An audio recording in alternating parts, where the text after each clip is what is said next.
কথাগুলো শুনতে হবে, শুনলে বুঝতে পারবেন একটি নারী কেন কষ্ট পায়।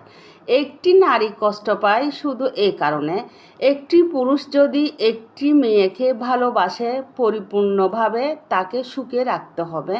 অনেক পুরুষ আছে মেয়েদের কষ্টগুলো বুঝে না, কেননা অনেক পুরুষ আছে অনেক নারীকে ভালোবাসে, টাকা পয়সা খরচ করে, আসল জায়গায় যে টাকা খরচ করতে হবে সেটা জানে না।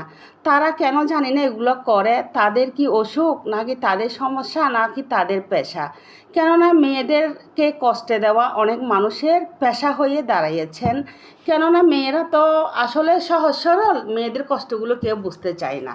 তার জন্য বলি কি, তোমরা ছেলেরা একজনকে ভালোবাসো, 14 জনকে ভালো না বেসে একজনকে সুখী করো, 10 জনকে কেন ভালোবাসো?